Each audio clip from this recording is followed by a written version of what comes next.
নমস্কার বন্ধুরা, আজকে আরেকটা নতুন রেসিপি নিয়ে এসেছি। বাড়িতে বানাচ্ছি লোটে মাছের ফ্রাই। আচ্ছা, আমি একটা কিন্তু লোটে মাছের ফ্রাই বলছি, লোটে মাছের বাটার ফ্রাই বলছি না, কারণ আমি এতে কিন্তু বাটার ইউজ করব না। আজকে বাটার ছাড়াই আমি লোটে মাছের ফ্রাই করব এবং কেমন হয়েছে সেটা অবশ্যই জানাবো।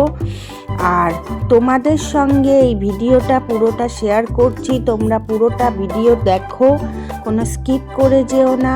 আর ভালো লাগলে অবশ্যই আমার চ্যানেলটাকে সাবস্ক্রাইব করে দিও। আর যেসব মানুষরা আমার চ্যানেলকে সাবস্ক্রাইব করেছো সেই সব বন্ধুদের অসংখ্য ধন্যবাদ জানাচ্ছি। আর যেসব মানুষরা দেখছো, বন্ধুরা দেখছো, তোমাদের অনুরোধ রইল আমার চ্যানেলটাকে সাবস্ক্রাইব করে দেওয়া আর একটা লাইক করে দেওয়া। তোমাদের ভালো যদি লাগে অবশ্যই লাইকটা দিও, আর কোনো কমেন্ট থাকলে অবশ্যই তোমরা জানিও। আমার ভালো লাগবে তোমাদের সঙ্গে কথা বলতে। আর কিভাবে বানাচ্ছি পুরো ভিডিওটা তোমরা দেখো। প্রথমে দেখলে লোটে মাছটা আমি বাড়িতে এনে কেটে নিচ্ছি, কারণ লোটে মাছটার মাথাটা, লেজা আর ওই পাখনার যেগুলো সেগুলো কাটতে হবে। তা আমি বাড়িতেই কেটে নিলাম এবং লোটে মাছগুলো কিন্তু পুরো লম্বা লম্বা করে রাখতে হবে। আর এবার মিক্সিতে আদা, রসুন, লঙ্কা আমি একটু পেস্ট করে নিয়েছি, সেই পেস্টটা ওই লোটে মাছের মধ্যে দিয়েছি। তবে লোটে মাছটা কিন্তু খুব ভালোভাবে জলটা ঝরিয়ে নিতে হবে, কেন এরপরে আরও জল বেরোবে। তো লোটে মাছটার থেকে কিন্তু যতটা সম্ভব জল ঝরিয়ে নিতে হবে।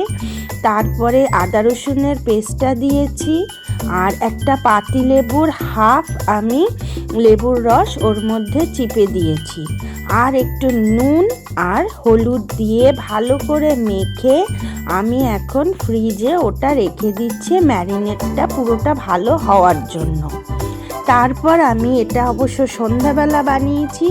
সন্ধ্যাবেলা আমি ফ্রিজ থেকে বার করেছি, লোটে মাছটা বার করে একটু ঠান্ডাটা কাটার জন্য রেখে দিয়েছি। আর এপাশে আমি ব্যাটারটা বানিয়ে নেব। তোমাদের তো বলেইছি যে আমি এতে কিন্তু বাটার ইউজ করিনি, বাটার ছাড়াই করছি।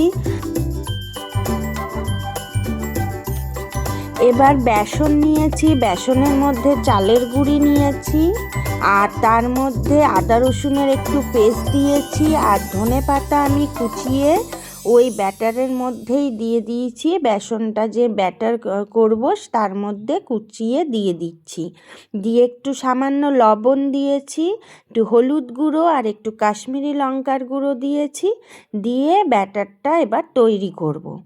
তো এই বেসনটা কিন্তু, ব্যাটারটা যে তৈরি করতে হবে সেটা কিন্তু খুব পাতলা হলে হবে না, আবার খুব ঘন হলে হবে না। যাতে ওই মাছটার গায়ে ব্যাটারটা লাগে সেই রকমভাবে ব্যাটারটা কিন্তু তৈরি করতে হবে।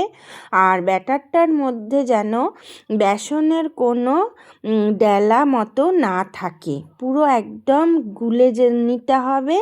আর বেসনটা খুব ভালো মতো গুলতে হবে। দেখো আমার প্রথমবারে বেসনটা কিন্তু একটু পাতলা হয়ে গেছিলো, তাই জন্য আমি আরেকটু বেসন ওর মধ্যে দিয়ে নিয়েছি, শুকনো বেসন। তারপর সেটাকে ভালোভাবে ব্যাটারটা তৈরি করে নিয়েছি। আর দেখতেই পাচ্ছ কতটা লোটে মাছ থেকে জল বেরিয়েছে। এই কারণে কিন্তু আমি যতটা সম্ভব লোটে মাছ থেকে জলটা ঝরিয়ে নিতে বলেছিলাম। এবার ওখান থেকে আস্তে করে লোটে মাছগুলো সব আলাদা করে তুলে নিয়ে তারপর সেটা ব্যাটারে চুবিয়ে আমি গরম তেলের মধ্যে দিয়েছি। আর তেলটা কিন্তু একটু প্রথম দিকে হাই টু লো ফ্লেমে তেলটা একটু ভালো গরম করে নিতে হবে। নিয়ে যখন মাছটা ছাড়বে তখন কিন্তু আবার সেই আঁচটা কমিয়ে নিতে হবে। এবার আস্তে আস্তে করে ব্যাটারের থেকে চুবিয়ে লোটে মাছটা তেলেতে দিয়ে দিতে হবে। আর লোটে মাছটা এক পিঠ ভাজা হয়ে গেলে আবার উল্টো পিঠ করে নিতে হবে।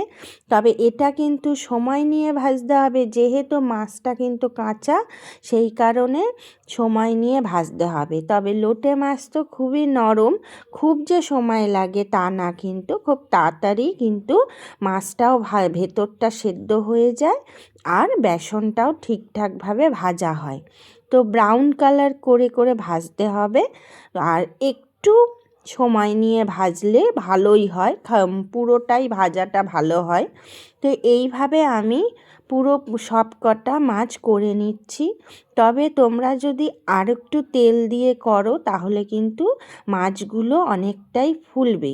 আমি যেহেতু তেলটা অনেকটা কম দিয়েছি, সেই জন্য প্রথম স্টেপের মাছগুলো একটু ফুলেছিল, তবে তেলটা একটু কমে আসাতে মাছগুলো একটু কম ফুলছিল। তা তোমরা একদম পুরোপুরি ডুবো তেলে যদি এই মাছ ভাজতে পারো তাহলে কিন্তু খুব সুন্দর ভাজা হবে এবং মাছগুলো কিন্তু খুব ভালো ফুলে উঠবে ফ্রাইগুলো। তো আমি কিন্তু এই ব্যাটারটা যে তৈরি করেছিলাম তাতে কিন্তু কোনো খাবার সোডা ইউজ করিনি। কেন, আমি খাবার সোডা দিলে না আমার মানে সেই টেস্টটা না একদম ভালো লাগে না। আমি যে কোনো এই ভাজা জাতীয় জিনিস, চপ বলো, সবেতে কিন্তু আমি খাবার সোডা দিই না, আমি এমনি করি। কেন, সোডাটা দিলেই যেন মনে হয় একটা মানে অন্যরকম টেস্ট এসে যায়, আমার খুব একটা ভালো লাগে না। সেই কারণে আমি খাবার সোডা কিচ্ছু ইউজ করিনি। তো তোমরা এইভাবে করে দেখতে পারো। আর যদি বাটার থাকে অবশ্যই বাটার এই বেসনের গোলাতে দিতে হবে। তো সেই জিনিসটা আমি আবার অন্য একদিন করব, সেটা তোমাদের সঙ্গে অবশ্যই শেয়ার করব কিভাবে করলাম। তো আজকে পুরোপুরি ঘরোয়া পদ্ধতিতে আমার ঘরে যা যা উপকরণ ছিল সেই সব দিয়েই খুব সুন্দর সন্ধ্যাবেলার একটা ছোট্ট স্ন্যাক্স মতো আমি তৈরি করলাম। তোমরাও এইভাবে তৈরি করতে পারো, আর খুব সুন্দর খেতে হয়েছিল, খুবই সুন্দর খেতে হয়েছিল। মানে সন্ধ্যাবেলার টিফিন মতো খুব সুন্দর কিন্তু এটা তৈরি হয়েছিল।